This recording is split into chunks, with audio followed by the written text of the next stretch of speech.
ఈరోజు దౌలతాబాద్ మండల కేంద్రంలో రైతు వేదికలో బూత్ స్థాయి అధికారులు జాతీయ శిక్షణ కార్యక్రమాన్ని 41 దుబ్బాక శాసనసభ నియోజకవర్గం గురించి ఈరోజు రైతు వేదికలు నిర్వహించిన కార్యక్రమంలో మన సిద్దిపేట జిల్లా కలెక్టర్ కె హైమావతి పాల్గొన్నారు. ఆమె ఓటర్ బూత్ స్థాయి గురించి 18 సంవత్సరాలు నిన్న ప్రతి ఒక్కరికి ఓటు హక్కు కల్పించాలన్నారు. మరియు ఒకే ఊరిలో ఒక వ్యక్తికి 2 పేర్లు ఉంటే ఒక పేరు తొలగించాలన్నారు. ఇంటింటికి సర్వే చేసి జనాభా లెక్కల ప్రకారం ప్రతి వ్యక్తి ఓటు హక్కు వినియోగించుకునేలాగా చూడాలని తెలిపారు. ఆమె ఈ రోజు ట్రైనింగ్ తీసుకునే వారికి తమ సూచనలు చేశారు. అంగన్వాడీ టీచర్లకు శిక్షణ శిబిరం ఏర్పాటు చేయడం జరిగింది. దౌలతాబాద్ మరియు రాయ్పూర్ 2 మండలాలు కలిసి ఒకే దగ్గర శిక్షణ శిబిరం నిర్వహించడం జరిగింది. ఇందులో పాల్గొన్న వారు ఎంఆర్ఓ చంద్రశేఖర్, రాయ్పూర్ ఎంఆర్ఓ కృష్ణమోహన్ రావు, MPDO Venkatalakshmi, RI Prabhakar Rao, senior assistant Rajeswara Rao తదితరులు పాల్గొన్నారు. సో మీరు దీనికి ఒక అడిషనల్ బర్డన్ లాగా చూడకండి. ఎవ్రీబడి బికాస్ మీరు ఒక అంగన్వాడీ టీచర్ లాగా మీకు అక్కడ విలేజ్లో ఉన్న పిల్లలకి వాళ్ళకి మదర్స్ మాత్రమే మీకు తెలుసు. కానీ యాజ్ అ బిఏలో entire village will know and they will respect you because they know if they want to vote you are the person. Correct? ఒకవేళ మీరు ఎవరైనా నేమ్ డిలీట్ చేస్తే వాళ్ళు ఓట్ ఇవ్వగలుగుతారా? లేదు కదా. కానీ అట్లా చేయకండి. So your role is very very important. So you should be proud of this role. ఎందుకంటే నేను ఒక అడిషనల్ కలెక్టర్ లోకల్ బాడీస్, నాకు వేరే చాలా డిపార్ట్మెంట్స్ ఉన్నాయి. Then I cannot say that నేను ఈఆర్ ఎందుకు చేయాలి, అది ఒక అడిషనల్ వర్క్ కదా. ఆల్రెడీ నా చేతిలో చాలా వర్క్స్ ఉన్నాయి, అంతే కదా. తహసీల్దార్ ఉన్నారు, వాళ్ళకి మార్నింగ్ నుంచి రిజిస్ట్రేషన్ బుక్ ఉన్నాయి, నా భూభారతిలో తెలుసు కదా. ఆఫీసర్స్ ట్రైనింగ్ ప్రోగ్రామ్ వచ్చిన దౌలతాబాద్ తహసీల్దార్ గారికి, రాయ్పూర్ తహసీల్దార్ గారికి, mandal special officer, MPDO, concern ACNMP, మిగతా అన్ని అధికారులు అండ్ ముఖ్యమైన ఇక్కడికి వచ్చిన అందరు booth level officers and anganwadi teachers, మీకు అందరికీ పేరు పెట్టి నమస్కారం. సో ఐ థింక్ ఈ సైడ్ రాయ్పూర్ వాళ్ళు ఉన్నారు, రాయ్పూర్. సో రాయ్పూర్ వాళ్ళకి ఇది చీరలు రాలేదా? వచ్చింది, ఓకే. సో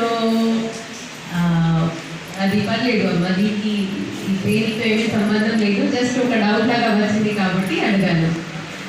సో మీ అందరికీ చూసిన చాలా సంతోషం, ఎందుకంటే నేను మీ అందరితో ఎలక్షన్ ముందుకి చాలాసారి ఇంటరాక్ట్ అయ్యాను. ఇట్స్ నాట్ మనకు ఫస్ట్ టైం కలవలేదు.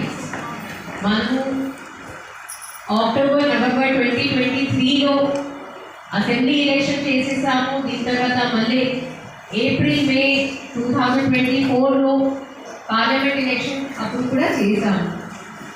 మీ అందరి సహాయంతో, మీ అందరి కోఆపరేషన్ అండ్ సపోర్ట్తో ఫస్ట్ 25th జనవరి 2025 ఏముంది? 25th జనవరి నేషనల్ ఓటర్స్ డే. కరెక్ట్. ఆ నేషనల్ ఓటర్స్ డే మనం జిల్లా లెవెల్లో చేస్తాం, ఎక్కడ చేస్తాం, స్టేట్ లెవెల్లో ఇంకా పెద్ద అవుతుంది సిఇఓ ఆఫీస్ ద్వారా. ఆ నేషనల్ ఓటర్స్ డే రోజుకి గవర్నర్ గారు వచ్చారు, మన రాష్ట్రకి గవర్నర్ గారు గెస్ట్గా వచ్చారు. అప్పుడు మొత్తం రాష్ట్రంలో ఒక 5గురికి అవార్డు ఇవ్వడం జరిగింది. DEO category, ERO category, AERO category, DAO category. దీంట్లో ఈఆర్ఓ కేటగిరీలో బెస్ట్ ఈఆర్ఓ అవార్డు మన దుబ్బాకకి రావడం జరిగింది. సో అండ్ అప్పుడు అవార్డు రిసీవ్ చేసిన అప్పుడు కూడా నేను అదే అన్నాను, ఇది మొత్తం మీ అందరి సహకారంతోనే పాసిబుల్. మన బిఏఓ నుంచి AEROs, polling personals, trainers, police అందరి కోఆపరేషన్ బాగుంటే అప్పుడే ఇది పాసిబుల్. ఒక్క స్టెప్ కూడా రాకుంటే it is not possible. So అప్పుడు ఆ రోజు తర్వాత నేను ఇప్పుడు మొదటిసారి మళ్ళీ మీతో కలుస్తున్నాను కాబట్టి ఫస్ట్ మీ అందరికీ థ్యాంక్ యూ చెప్పాలి. అదే ఆలోచన మాత్రమే వచ్చాను. మీరు అదే స్పిరిట్తో మంచిగా వర్క్ చేస్తారు, సిన్సియర్గా చేస్తారు, అదే నా ఎక్స్పెక్టేషన్. నాకు తెలుసు చాలామంది అంగన్వాడీ టీచర్లకి అది ఉంది, మాకు మార్నింగ్ టైంలో సెంటర్ చూడాలి, నేషనల్ పోషన్ ట్రాకర్ యాప్లో పెట్టాలి, ఇంకా ఒక యాప్ రావడం జరిగింది, స్టాక్ రిజిస్టర్, కొన్ని సెంటర్లలో ఆయాస్ కూడా లేదు, అప్పుడు బోర్డు పని మీరు చేయాలి, అది కొన్ని అప్రిహెన్షన్స్ ఉన్నాయి.